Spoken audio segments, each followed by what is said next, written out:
Hey everyone, welcome to the CCS Spring 2022 update. My name is Flame, currently featuring the Winter Wonderland theme behind me.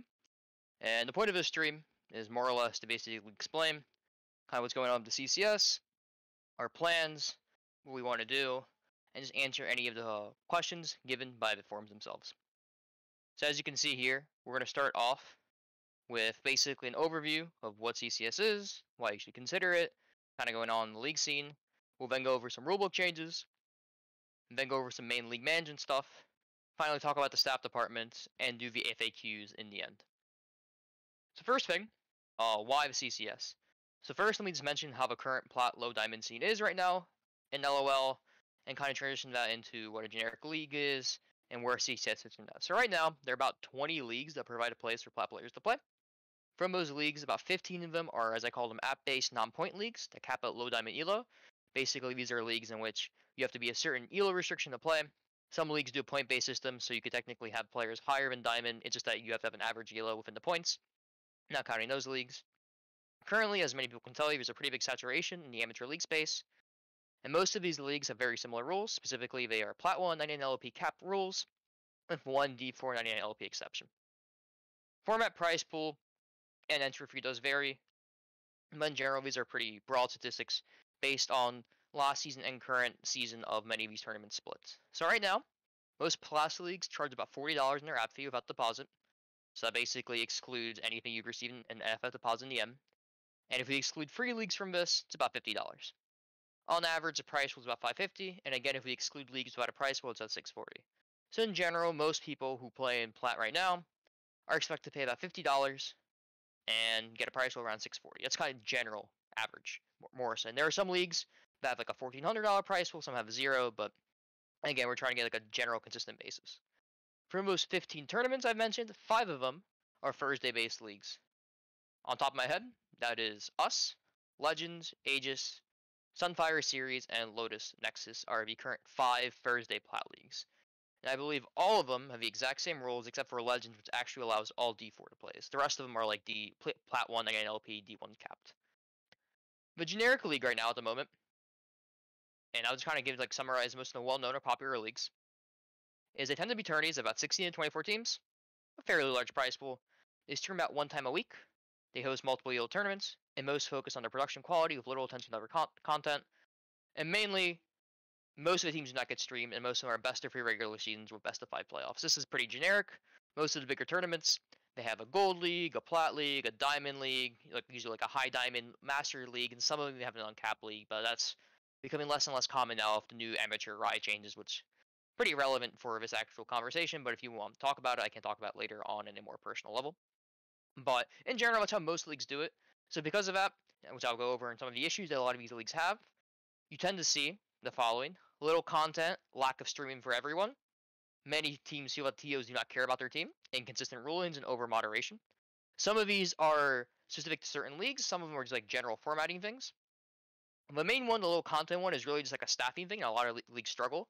If you're hosting a tournament of about 16 teams, in which you have 4 different elos, that's about 64 teams, it's very hard for most leagues who usually have maybe 1, 2 writers at most to be able to consistently put out content for every team. And so the most common piece of content you see in a lot of leagues tends to be more or less power rankings per specific elo, which are usually pretty vague, pretty generic, and it's kind of broad per elos. In terms of lack of streaming, again, that's a format thing. If you have 16 to 24 teams, it's very hard to stream everyone. It's by nature of math, more or less, especially because organizations are not random in the way they stream. They don't more or less pick from a lot. They kind of pick the better games. So in general, you're going to see a good amount of the teams in these larger leagues not streamed at all. The TOs do not care about their team. This is specific to certain leagues, other ones it isn't. I don't think it's necessary to go that in detail, but more or less, there are some teams who feel like organizations prioritize themselves over maybe the better of the league, and that's all I'm going to say about that specifically. Inconsistent rulings, again, specifically certain leagues. This is obviously going to happen occasionally. I mean, there's always going to be poor rulings, but in general, some leagues are more susceptible to others. And the last thing, over moderation. This is a general trend I've seen throughout the lower amateur scene. It's a pretty big problem on the fact that a lot of tourneys have removed trash talk and banter. It's kind of coming back, but not to the level that I say I would like it. I think it's kind of a detriment to the league itself, and to amateur as well. every competitive sport has trash talk and banter. It's part of a game. If you've played any sport, then you would know that it's a pretty common tactic, and it's really something that adds storyline and makes people actually enjoyable to games, and the fact that it's been removed, and usually just because of one or two bad actors kind of deal up values from his team. So then why CCS? So kind of detail last split, our summer split was our test split. During our test split, we were able to release more written content than any other league we saw. We made sure that every team was streamed once, with 9 out of 10 being streamed 3 times or more. We also streamed all the playoff matches, which is something, again, a lot of leagues struggle with. If you have 4 different ELOs, there will be situations in which, one, you're not going to stream all the playoff matches because you usually have concurrent player matchups in quarterfinals and semis. 2, even if that does happen, reschedules happen, and we have seen leagues before have to force streams on secondary streams or not stream at all certain playoff matches because of the fact that different playoff matches are going at the same time and they're forced to prioritize one over the other, which is obviously a big problem. But written content, I've already displayed that earlier. The fact that last season we had a 10-team format allowed us to stream every team once. 9 out of the 10 teams got streamed 3 times, and about 4 or 3 actually got streamed 4 times or more. So very heavy on the streaming on our part. We had great reviews from most of our participants, if not, I think actually all of our participants. More than half, about 6 of the last 10 teams have already told us they're planning on returning, with the 4 remaining, one of them still undecided, and then the other 3 are kind of defunct organizations to begin with, so they're not even participating in League of Legends. So if we can get the other 6 teams, we would have 7 out of the 7 teams that are still carrying on, organizations, excuse me, that are still carrying on, still interested in returning, which kind of shows how we're able to keep pretty high community engagement, adapt to a lot of leagues, and also keep a pretty active and non-toxic trash talk. We only had one minor issue that was resolved very, very quickly. Coming to the split, the community, specifically players from last season, and also all from other people have kind of addressed some main points that we're going to try to address coming into this season, and I'm going to talk about. The big things were a much larger price pool, stat collection, better production graphics, the D4 exception rule, or allowing D4s to apply in the league, and more consistent content. All these things I'll talk about in more detail later on in the document, and how we're going to, address these, and hopefully basically leave a lot of community's concerns. But before we do that, I'm going to go over rulebook changes very quickly, just give like a general explanation of what changes for people who are returning. So on the next page, we're going to first go on eligibility, move the rosters before we get into specific league management. When it comes to eligibility, the first rule change you'll see is Rule 1.2, in which we are allowing 2 players per team to climb the D399 LP, as well as added the applying team clause. For the first part of the ruling, last season, all players should climb the D499 LP without any contingency, the only one being that once you climb the diamond, you are not allowed to switch your team, as long as your applying team is active. So obviously if your team drops, you can move around if necessary. And I'll go more detail about that in a bit. But we've also increased the 2 people per team climb the D399 LP, mainly catered to the fact that we do expect teams to apply with Diamond 4 players, and we also expect higher ELO teams. So last season in CCS, the average ELO is about P4 to P3. This season we expect a more P3 to P2 average.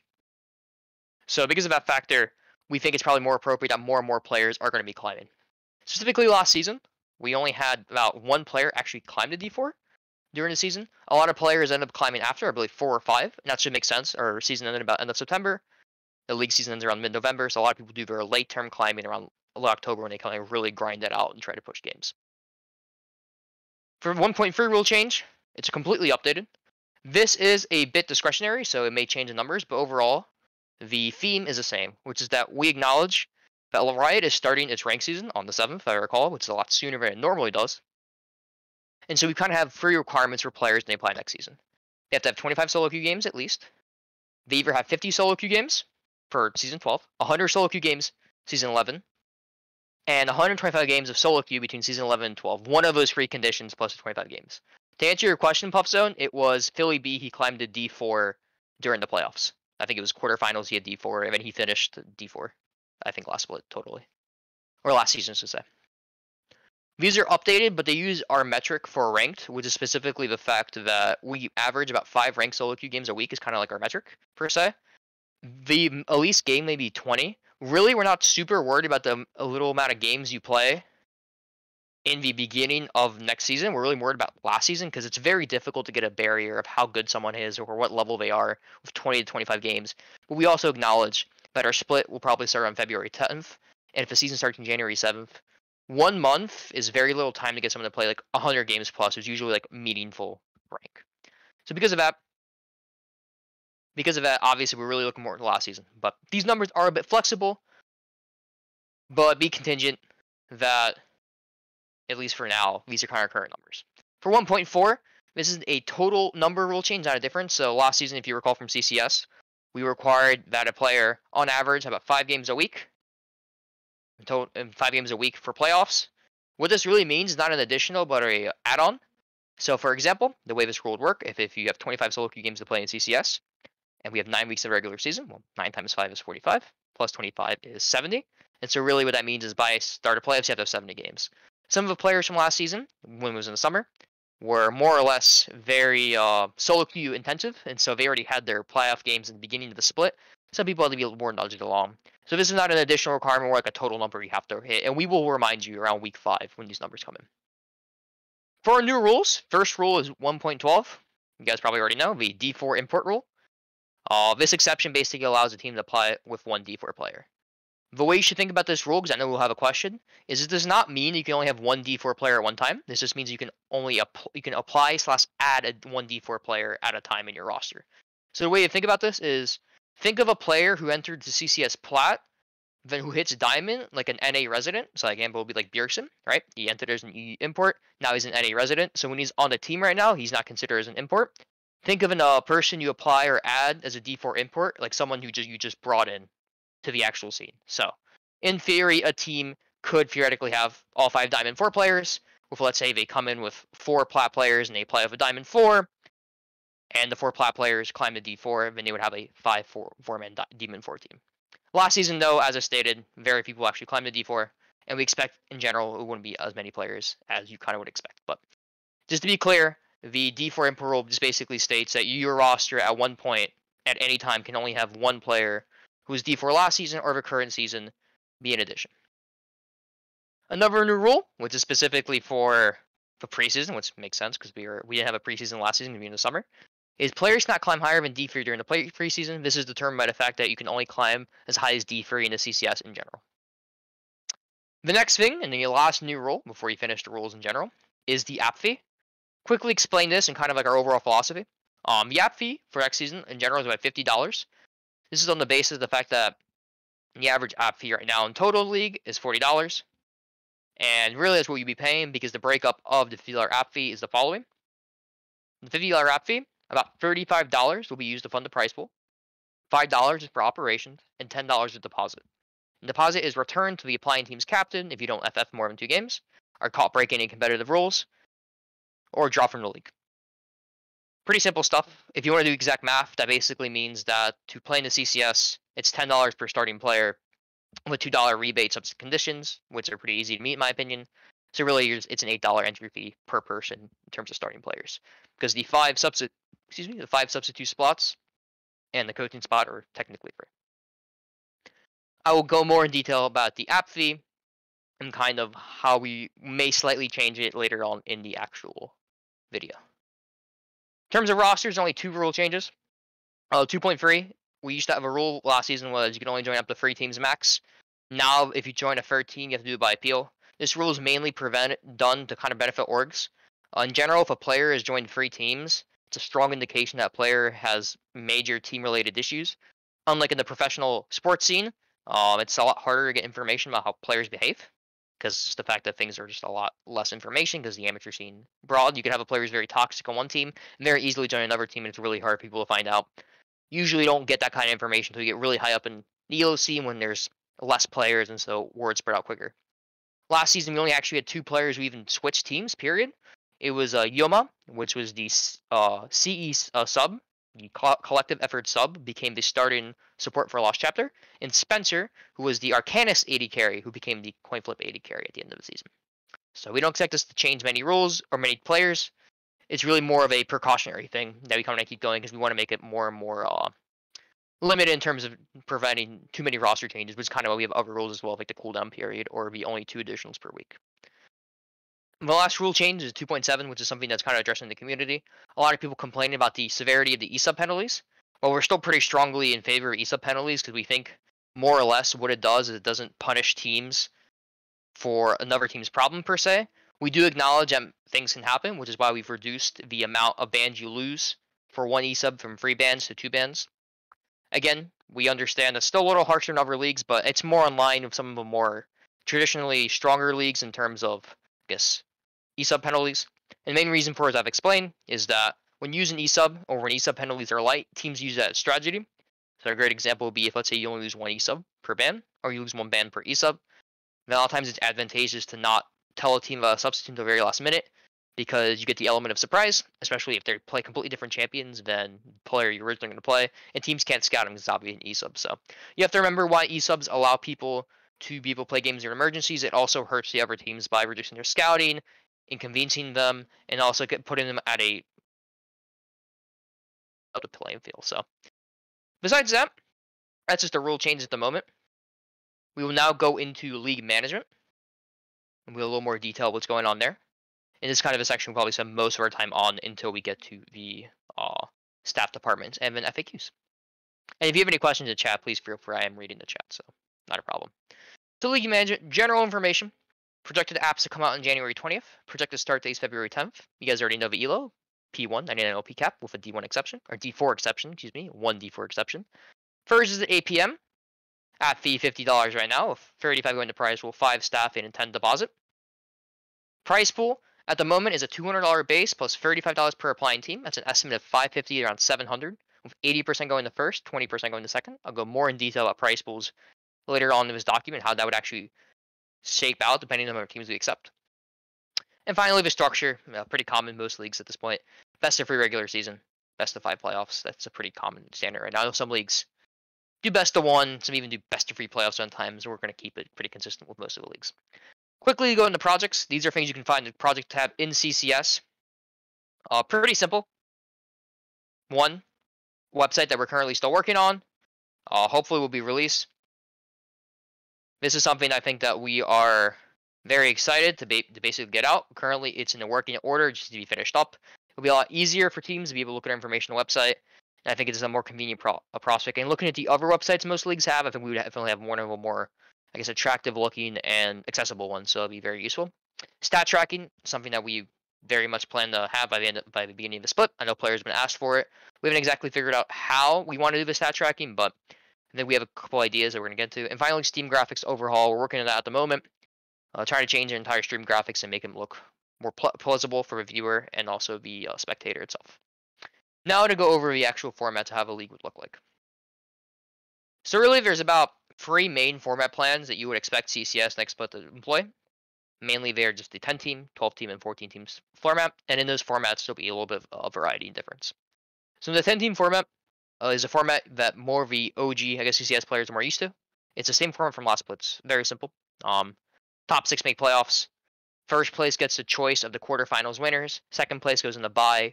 3 plays 6, 4 plays 5. It's more or less effectively typical, very traditional LCS playoff format. Side selection going to the higher seed from game 1 for game 5. The only difference is obviously the first seed gets to pick their opponent. They don't get the lower seed. In this format, as some of you may know, this is not an officially declared rule, but a policy we oppose. All playoff teams are invited back into CCS, are guaranteed admission. That basically just means that if you're a playoff team in CCS and you play next split, you more or less have a reserve spot. So as long as you fill the eligibility requirements and have a roster that's competitive, you basically have a hold spot in terms of the rest of the league. In terms of CCS playoff teams from last split, to give some more clarification, I believe 5 out of the 6 CCS playoff teams have already indicated interest. So in theory, those are 5 spots that have kind of been reserved for most teams if they choose to apply, obviously. So 10-team format, not a lot of detail to go into because obviously it's the format we used last split, and it's a pretty generic LCS format. The 12-team format, there's really 2 plans of variations if you do this, and this is mainly if we see stronger applications. And this kind of go over our overall application policy in general, in the fact that we, as an organization, rather quality of actual. Sorry about that. Quality of actual applications rather than the amount of teams. We do not want to see a large number of teams. We don't think it's quality. We would rather see less teams but are better competition. So the 12-team format really relies on 2 things. 1, a full team table, and 2, a 2-group 16 format. So what this means is the following. In a full team table, you're basically seeing the regular 10-team format, just with 2 extra teams, which would mean you have an 11-week regular season, and the top 8 would make playoffs. So you'd play each other once. When that happens, obviously, you would then more or less carry on to the playoffs, in which you basically go in a traditional 8-team bracket format. If you don't know what that is basically 1-8, 2-7, 3-6, 4-5, and carry on. And then the winner of 1-8 plays winner of 4-5, and you know the rest. That would be a full team format if we did a 12-team league. That would be Plan A. Plan B would be a 2-group, 6-team format. The way this would work would be a little analogous to, I guess, a lot of other leagues, and the way we do it was just group papers. So what that means is you have 2 groups of 6 teams, in which the top 3 make playoffs. And the way this would work would be second and third play against each other, second and third play against each other within the group in the playoffs. They play the first seed, and then the 2 first or the 2 winner of the semifinals means conference would face each other. In this format, you would actually have, or I guess the benefit and drawback of this format is that in this specific format, you would basically play a double round robin best of 3 within your group. So you'd play all the people in your group twice, but you would not play anyone else in another group. So it would almost be, I'll answer your question in 1 second, Buff. So we would almost be you will effectively be separated in almost 2 mini leagues in a sense, because you would only ever play the other conference if you actually made the finals.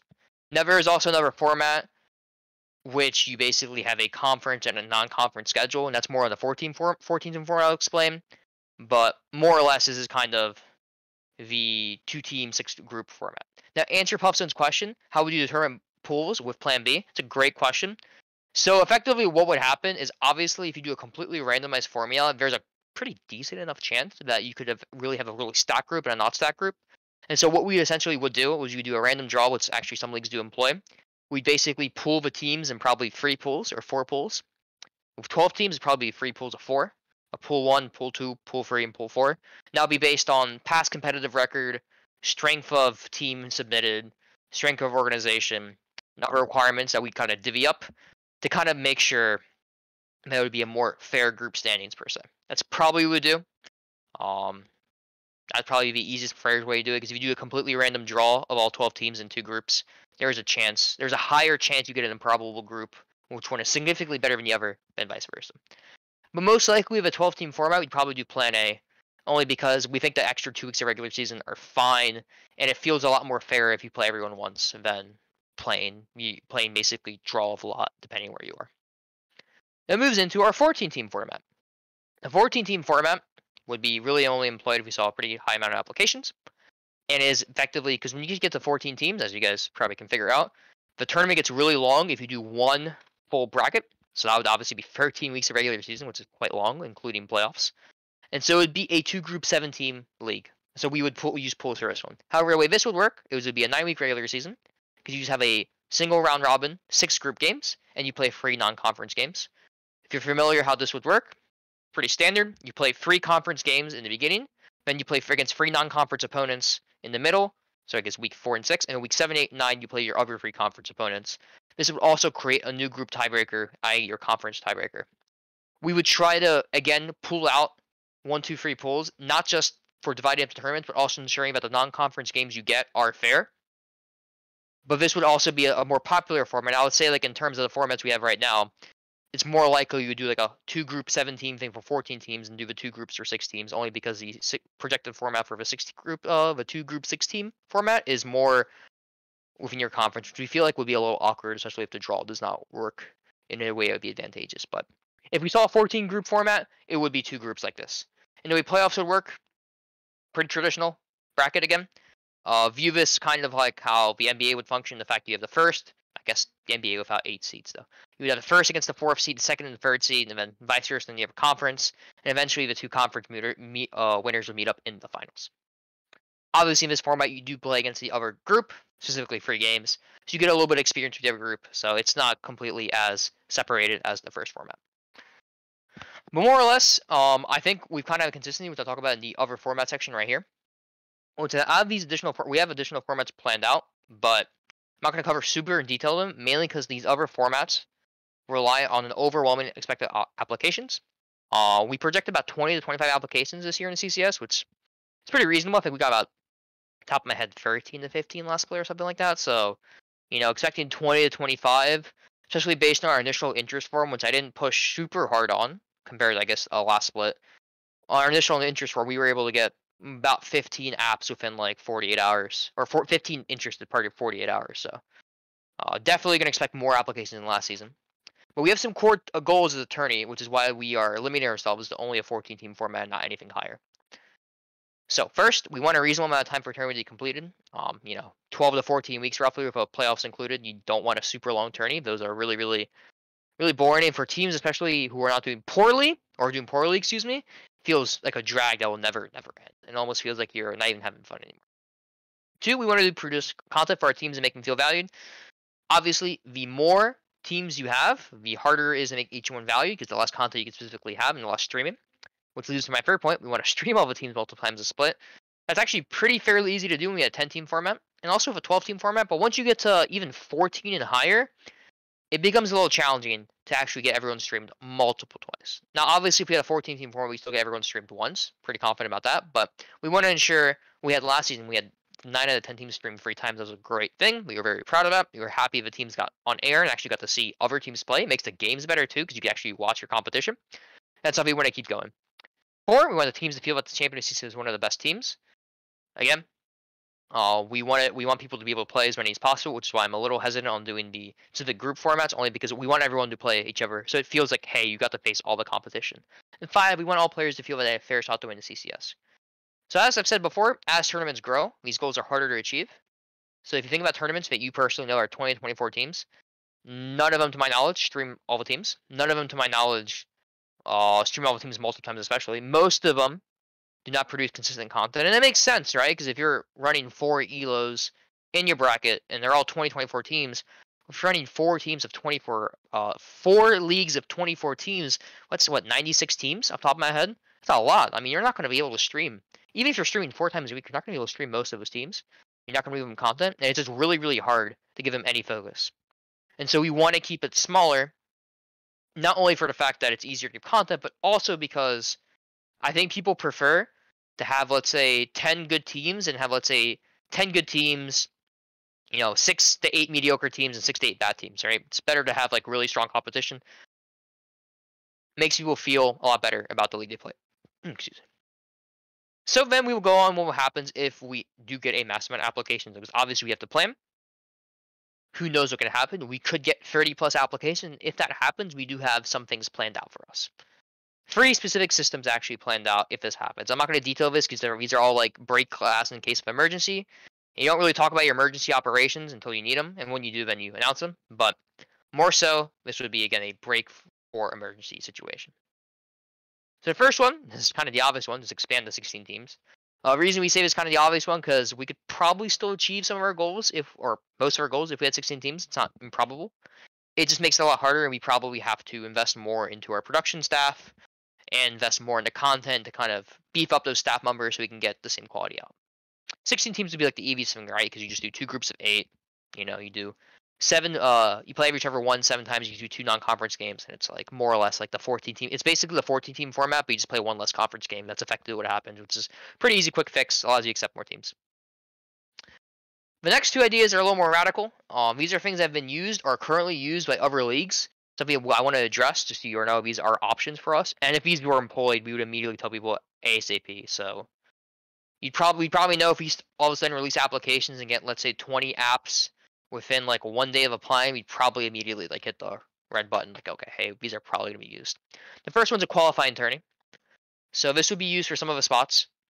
The benefit of this format is obviously makes the application quite a lot more fair. One of the problems a lot of leagues have is that when you have, let's say, 40 teams applying and people accept leagues, you're basically stating that the admins can choose the best, let's say, 16 or 24 teams out of those 40 teams. And I'm pretty confident that most administrating staffs and various like TOs can choose, like, more or less choose like the better teams. But there's always going to be some teams who get declined their application who probably would have been better than the teams you chosen, right? And so what the benefit of the qualifying tournament is, it's like, hey, I mean, instead of letting Flay pick, who the best teams are, you just play it out, right? And so this would be preferred probably if you had a large amount of applications. Obviously, just to clarify, this would not affect teams that were playoff teams last split because you basically have a reserve spot, so you would be exempt from this, you'd just be in. But for some of the spots, if let's say we saw, 30 teams apply, and we liked, let's say we were doing a 14-team tourney, we liked 10 of the spots, and of the other 20 remaining, let's say 10 were not very good applications, for the 10 people left applying, we think it's more fair to have those 10 people play it out, then we choose 4 out of a 10, would be like the analogy I would use to make the most sense. So, speaking of unfair, the last thing would be the promo relegation system. So this is obviously something I think only one league ever did, and they stopped it. This is the least likely format we would do, probably because it requires a lot of work. It's a huge change, and this would only really be done if we saw like 40 more applications, because then we have like a huge amount of interest, so people would be willing. Basically, you effectively create a second league below the main league, in which the people who lost in qualifying tournaments can play if they'd like to, and that primary purpose of that league is obviously to get promoted to the main league. I'm not going to talk a lot about this one because I don't really expect this to happen. But if we really saw like 40 plus people apply, if we really had like a huge amount of interest to the point that people are literally willing to play in a secondary league just to have a chance to play in our main league, then we wouldn't be against using this. But this is something I'm not going to talk too much about because I don't expect to use it. But the qualifying tournament and expanding to 16 teams are a lot more likely, only because there is a chance we could get 30 plus applications. I wouldn't say very high, but based on kind of like general feeling, like where the other leagues are and like how much interest we got, I do expect around the mid 20s pretty confidently. So it wouldn't be surprising to me if I got early 30s instead. Specifically, more details though about what's actually going to happen in terms of the price pool of app fee. I detailed here very quick summary of what you expect the money should be, because obviously you don't exactly know what the price pool is because a lot of it's based on entry fee. But here goes. If we do the app fee $50, which is kind of what we're projecting to, it may change slightly a little higher. Then what you're going to see essentially is $35 go to price pool, $10 go to deposit, and $5 go to operations. Pretty standard. Of a 10-team format, this means that 450 goes to first place, 100 goes to second, and then 500 goes to first place, and 120 second for 12 team. In a 14 format, 14-team format goes 550 first and 140 second. The way we try to calculate this is we basically say that if you are a first place winner, you should see 10x of your money come up. So, for example, if you're in a 10-team tournament, right, and you did a $50 application fee, really it's a $40 application. I think it's $10 deposit. And that means every starting player is paying $8 to play in the league. I know a lot of orgs cover it now these days, but it's good to view that math. If you win the $450 prize pool, split between 5 players, that's about $90 a player. It's assumed the starting player gets all the money. So your $8 turns into 90. That's more than 10 times your money. That's kind of the barrier metric we try to use. We try to make sure that the first place winner always gets at least 10 times what they put in as an individual basis. And we use the starting player as our analysis. So that's kind of the way breakdowns give his money. We wanted to make it feel that if you win, you deserve most of the money. We think it's a lot fair, and I think it's a way to compensate leagues that don't charge really high entry fees, right? Because there are some leagues that charge like a $125 fee, and that's kind of really ridiculous in my opinion. It's like a really, really high fee. And it's like, okay, we don't really want to charge $125, but how does it feel like people still get their money's worth? Well, you just give a lot of money to the first place. So we think this also encourages teams that really want to compete to apply. Because if you look at this and you're like, hey, I can put $8 and get $90, that's a pretty good deal, right? So that's kind of the way you view it, like people who are more confident and more interested and more competitive or higher elo teams. And people in general are pretty self-selective. So people know who are for fun and people know who are serious. So I think this also encourages more serious people to apply. Down here, I detail what happens for a $60 app fee. I'm going to talk more in detail because this was an FAQ. One of the people who filled out the form did ask, would the price was a little lower, will you guys do a little higher? And I do have a answer for that later on. Now we go into the staff departments. So basically, I'm just going to go over all 4 of the major staff departments, kind of goals we have, some things we did a little different. Not as detailed as the other areas, only because of the fact that this also has to be determined by staff meetings that will be happening in the month of December. First, moderation. So in moderation, there's no plan changes for us. In moderation, we're extremely happy with the level of moderation we have. Densoff remains the administrator in charge of moderation and overall operations in CCS. We had literally just one minor incident, I think, in Discord. Other than that, we are very happy with the level of moderation. We like the fact that people communicated and were, bantering, but super toxic. And in general, we think it's very healthy for a game, and we really do wish to see more people banter back and forth. It kind of develop those rivalries that kind of make people want to tune in. So moderation stays the same, and we also hope that other leagues will follow suit in the same level of moderation policy that we use. Second, in terms of rosters, overall we were pretty happy with the roster team last split. We will be looking to be more proactive to ensure higher competitive integrity. This is also more important because we'll see a significant price pool.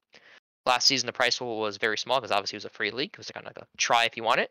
Price pool I think was 150. This year we're gonna expect at least $400 more at the very minimum. So you're at least doubling, or actually at least tripling the price pool, if not more. So probably triple, quadruple, even quintuple in certain cases. So if that's the case, we want a higher competitive integrity, which kind of means 5 main things. Obviously, you already know the 2 things, your just rule changes, but we're gonna use win rate constructs a lot more, especially a lot more actively. We'll be proactively investigating organization credibility. I'm not gonna really detail exactly what that is, but we have some plans to kind of test how credible we think organizations are.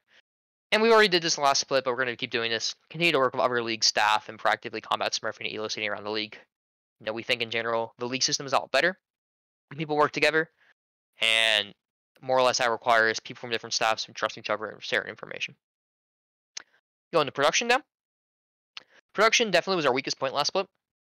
We were happy with the improvement we made from the beginning to the end of the split, but also we have to aware that we started, in my opinion, at a very poor level at the beginning of the split, meaning week 1, and finals, I think we finished at a pretty acceptable level.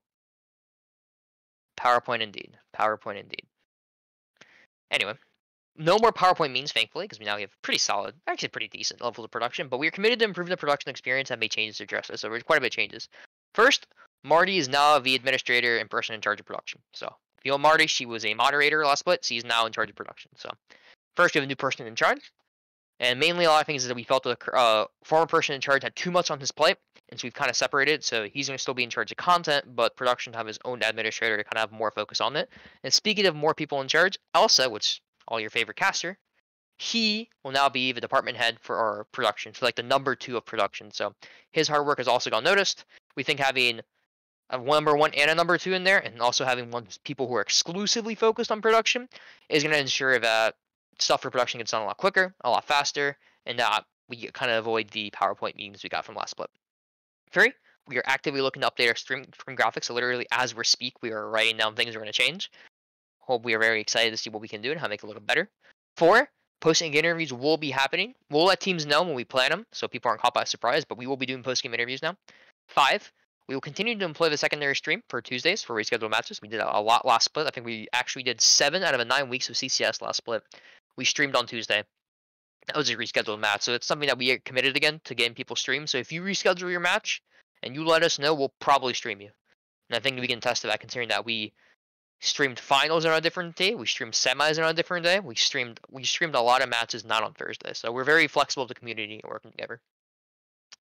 6, we're going to employ more dual streams in our competitive matches. We only did that last season for quarterfinals because the only time I think we necessarily needed, but we were ready to do it for semifinals before we reschedule. And we're going to do it a lot more when we have more, I guess, more important matches in general. 7, I believe. We're going to aim to add a replay system. This is definitely like the last of the priorities. But if we see everything else in the stream is at very high quality, this is one of the things we are working for, to have some kind of replay system. 8, we're going to try to revamp our analyst desk, make it more interactive, make it less bland. Don't make it just like, hey, people reading out random factoids, make it an actual interactive event. And 9, we will be employing more highlight videos. We did do that in the end during playoffs. You should start seeing more highlight videos during mainstays and main events. We will now go over content, and then we will go over FAQs. And if anyone has any questions in chat, you can just let me know. So first, content, the last thing. So content, we believe that's some of the highest level of content of any amateur league, period. Our biggest concern was the level of consistency of our content, really, which a lot of it was kind of more or less forced to be in events, not really a staffing thing, but in the end of the day, it was still a problem. So therefore, we have taken steps to kind of restaff our content team and hopefully prevent this from happening. So, and in turn, we are happy to reinstate or reappoint Silver and K. Cole as the administrator in charge of content and marketing. So nothing really different there. First thing we did is we moved production to our content team. So to ease the burden of production even more, we removed the podcast team and made it a content team. Also, Silver had worked pretty closely with the content team last split and their members, and so we think it was appropriate to have him under his watch. Second, we've expanded our writing staff. We've already added 2 new writers, and we hope to add maybe even more to hopefully get the consistency of content higher. So maybe we can have 2 written articles a week on a consistent basis, or at least secure 1 a week. 3, we're looking to expand to more player interview type articles, something that a lot of players asked, and will make it a lot more personal. We did do more player interviews in the podcast, but we also want to do it in the actual article setting. 4, more op-ed or analysis pieces. So I think a lot of the league scene right now suffers because most content is basically power rankings, and by power rankings, I literally mean here's a graphic who I think is good and bad, and here's like 2 sentences about it, and that's not super great. We're happy with the writers we have, and the writers we brought in because they do a lot more than that, and we kind of want to continue that process of having more analysis pieces and kind of giving a more like sports-like atmosphere in terms of content, rather than just like the same old boring standard. We think this team is good because they won last week. That other leagues do. 5, we're currently developing a website. You guys already know. 6, the stat tracking. You guys already know. For the last two things, YouTube, we did it last split towards the end when we actually had our YouTube channel. We've been consistently uploading. We're going to continue to upload everything now, so it's very convenient. I know a lot of leagues now do this. It's really, really cool. Makes things a lot easier. We're going to continue to do this as well. We think it made it a lot easier for people to scout and kind of catch up on the games. And the last thing, we'll be expanding our Twitter presence and trying to be a little more active there as well. The last part of this stream will now be going over the FAQs. So these are questions that people asked me in the document, so I'm going to answer them. I believe there's about 8 of them. So, yeah, 8 main ones. There's some smaller ones, but 8 main ones. The first one, how does flex affect the rank exception?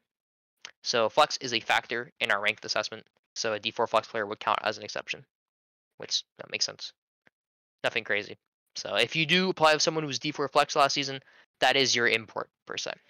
Second, the ranks based off previous season are going to be current season. They're both seasons are a factor, right? So your rank of season 12 and your rank back to season 11 both matter. But for both those questions, see Rule 1.1 for more details. Third, how will I end up paying for the entry fee? When will I know that we are accepted to join New York? So, payment most likely be done over PayPal. It's probably the easiest way for us. Second, we use kind of like a semi-rolling system for apps. So, sooner you fill your app, sooner you'll know. We usually do it in the process of like days per se. So, let's say if you fill in your app between these 3 days, then we'll have all those 3-day applications reviewed by, let's say, in 2 to 3 days, and we'll like give you a heads up of like what's going on if anything needs to change. Pretty flexible, and we try to reach as fast as possible in terms of what's something wrong with your application, so you know that you have to change something if you need to. 4, what is going on with stat tracking? So we are currently in the process of adding method to track stats for next split, as I mentioned. Really, we're trying to determine what we're trying to add and kind of like what method we want to do. We may do it for the website, we may do it for a bot. We're not exactly sure, but it's definitely a priority for us. 5. How does the app fee work? So kind of already explained this, but rule 1.14 in detail. $50 app fee. $10 is returned to you at the end of the display if you don't FF, drop in the league, or hit competitive rule. So you're really only paying $40. So on a per person basis, that's $8 per starting player. Again, I know a lot of orgs cover this now, but it's kind of like a general rule. That's what more or less you're expecting to pay, at least at the moment. 6, what kind of production content should we expect from CCS? So this is going to be the last split, and we're going to improve upon and add some new things as well. But mainly, we stream about 1 to 2 times a week, so we're always going to stream on Thursdays. If people reschedule on a different day, we'll try to stream it on a different day, or we'll do a dual stream. We have a pregame show with our main stream on Thursdays, starts at 7 o'clock. We do about 1 to 2 articles a week. We have an active Twitter account, and we do a weekly podcast. So these are all the content levels we do currently, and we're going to try to make those all consistent, a lot better, as well as new things as well. 7, will the price will be expanded? So this is something that a lot of people have concerned. Obviously, one of the things that the bigger leagues have against us is really big price pools, which is obviously completely fair. And some people are here to play for fun or the atmosphere, competitive drive. And some people are like, hey, I'm also trying to make money, which is completely fair. So we have talked about increasing the app fee to $60 or even $75 totals. But really, we have a metric of the 40, 50, 60 metric, and I'll explain that in a second. This will only be done, though, if we see a really high demand for the league. This is a type of, I guess, like a price discrimination we could use. And what I mean by that is, hey, if we start seeing 20, 30 applications, well, we can maybe raise the app fee to see, like, okay, who's really committed? Because teams who really want to play would be more willing to play the app fee than a team that isn't willing to play. So this is another measure we could use to cut down the level of applications, also ensure more quality applications. So if we did these are the breakdowns. If we had a $60 app fee, you'd see a $40 tournament entry. So $40 of your money goes to the prize pool. $10 it was a CCS operations, and $10 it was deposit. These are breakdowns, if you see right here. 40, 550, 600, and 120, 130, 160 for a 10, 12, and 14 team league perspective. A 10, 12, 14 format respectively. That's 600, 680, and 760 total. For a $7 app fee, $50 tourney, $10 operations, $15 deposit. And again, you get $700, $800, $900 fixed in terms of a total amount. And then you have 560, 640, 720, and 140, 160, 180. If you get the trend, you can see that with our $50 application fee, it ends up really only costing you $40. With our $60 application fee, ends up only calling you $50. And our $75 application fee only really ends up calling you $60. So progressively just $10 more. If we have a lot of interest and people are willing for it, we are willing to raise the app fee because most of the money obviously does go to price pool, which is pretty important for a lot of people. And you know, if you can make $720 first plate, that is a pretty hefty price pool. Last question. Will any matches be streamed? Yes, we'll be a main stream on Thursday. We'll feature pregame show starting at 7 p.m. EST. And occasionally will be a second stream. And this is usually either on our second channel, on CCS LL2, or on an off day if teams reschedule and they let us know. We'll get things figured out. In general, to kind of wrap it up, we I've not finalized anything. We expect everything to be finalized in terms of rules, plans, etc. by the end of December. But just to be clear, if you have any questions, obviously, please let me know in the chat as well, but also in DMs. But in general, just kind of the overall atmosphere, we are pretty excited for next split. We have like a lot of good plans. Our kind of overall goal and long-term project is really kind of solidify itself in foundation of the league. Use the pretty successful summer split we had. I think out of 10, we would rate our summer split at least a 7 out of 10. I think for a free league, we definitely packed over a punch. We're very excited to be a lot more mainstream league. But as you guys know, the league scene right now is pretty saturated, so it's important to distinguish ourselves and continue to get better and improve. And we're pretty excited at things we're going to do, and hopefully you guys will join us next split. As always, I will stick around for about, I guess, 3 more minutes until 8:50. Flay, you are very cute. I don't know. I probably have to ban that person. I don't know why. I don't know why someone is harassing me currently in Twitch chat. Yes. Thank you, Puffzone, for pointing that out. We are still missing a article. It's actually one of the problem, our lack of consistency of content. I like to blame Densoft, but you know. Anyway, I will stick here for a couple more minutes to see if you have any questions specifically. But more so, really just be very transparent, give us feedback. We're always willing to listen. Really, we have no problems working with people. The most important thing I'll say is just be clear what you want, and we'll work with you and make sure things get settled down. But we're excited for next split, and we'll think we'll have a pretty good job, per se. So while I wait here 3 minutes to see if there are any questions, I'll see if anything else I can top of my head. What's pretty important to finish out. In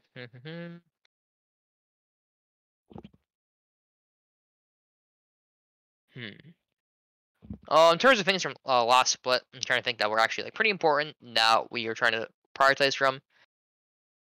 I have a question. Plays Omega cute and wholesome league admin. I don't know who these people are. I don't know why they keep complimenting me. That's crazy. Crazy. Anyway. Point being, I think in general, the biggest goal we have for next split is really get the production level up to other leagues. I think compared to other leagues in general, one of the things they have going against us and one of our weak points and our strengths is mostly focus on production. Specifically, like the actual quality of stream itself.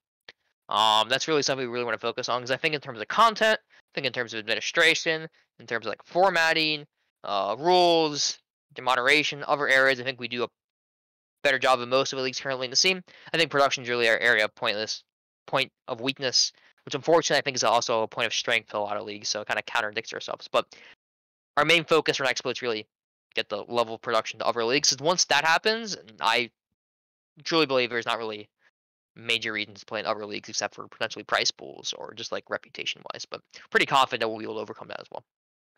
All right, now 1 more minute. When does it start? February 10th is the projected date to start CCS. Yes, like February. Slightly may change and maybe a little. I mean, we started later, but then league was like, hey, rank season starts on January 7th, which is a lot sooner than it usually starts, so we have to like adapt to that, whatever league does. I know the league's also doing some slight change. I think you're trying to avoid a lot of climbing next season, if I recall. They're trying to do some things with the rank split, which kind of like avoids people over climbing, but we'll see what happens. Pretty confident though that we will be able to implement ourselves pretty well. Yep. Besides that, there are no more questions. The last thing I will say is in terms of CCS, if you have any questions, please let me know. We'll keep you guys updated. Things going on. We do have some plans, some ideas that we could potentially use for a summer split, but obviously that's a very far time away. Our main focus right now and continue to go to solidify the CCS plat scene, make sure it's well run, make sure it's good before we do anything else in the future. Besides that, I thank everyone for attending. This will be posted on YouTube later this week, so you can sketch it out. Also, it will be on Twitch, so if you missed the VOD, you can sketch the VOD. But appreciate the questions. Oh, why plat? What's the original league we started with? We thought that there wasn't a lot of leagues on the screen instead of upper up. So basically, we thought that most leagues basically care about 2 elos: gold or diamond. They care about gold because there's a lot of players, and because the admins themselves are gold as well, so they want to play in the league, which is, I think it's a big conflict of interest when administrators play in the league. Like, if you're making league decisions, you should not be playing in that league, in my opinion. And two, Diamond, because that was kind of like the starting point for a lot of leagues to kind of like solidify themselves and like kind of what do you call jump up into the uncapped space or in the high Diamond, low Master space to maybe get a scouting guards thing going on. But we started in Plat because we thought it was neglected. We thought there wasn't a lot of good Plat leagues. In Plat leagues, we thought we did have people always had them in second foot. And Plat players in general are always in this weird spot of like they're technically low elo, but they're a lot better than like the other low elo players. And there's always like a weird category. So we started with Plat because we thought it was kind of like a open up space so we could like definitely get teams to apply.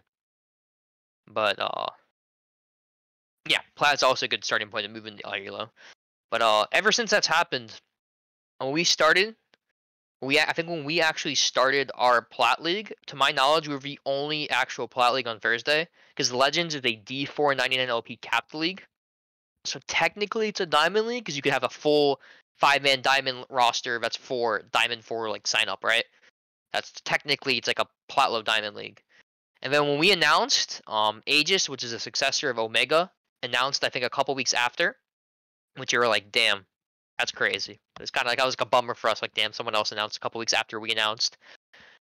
And then, earlier this, like a couple months ago, both Lotus and Sunfire have announced that they have a Plat League too. Lotus, I think, is going on right now, and Sunfire is going to start in December. So it went from us being like the only Plat League to now technically there being 4 Plat Leagues, also including Legends. Like Low Diamond Plat League is really 5. So in like a span of 6 months, it went from like basically 1 being Legends to like 5. So it'll be interesting to see like where people choose to apply and like who gets the majority of applications and interest.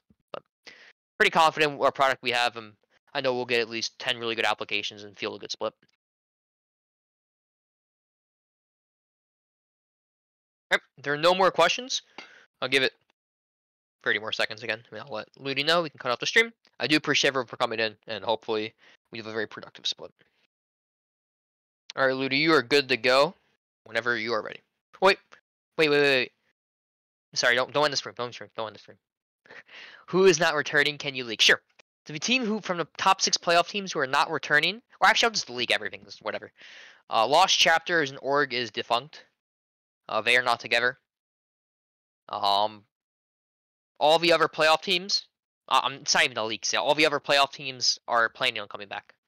And then from the bottom 4 teams, Arcanists and I'm not leaking the entire split. I'm just leaking who's playing in the script.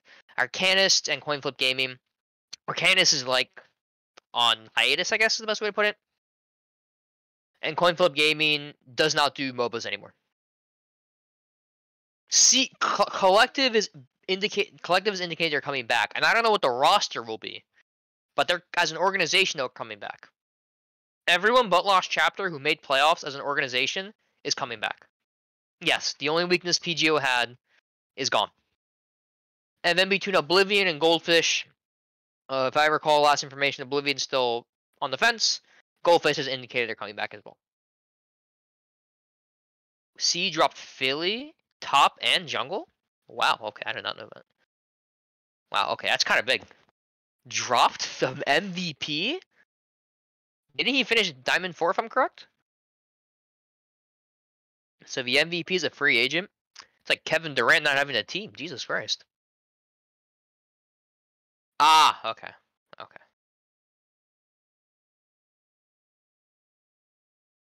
Wait, he finished P1? That's interesting. Anyway. But yeah, I did not know that. I know Collective is interested. They've indicated they're interested in coming back.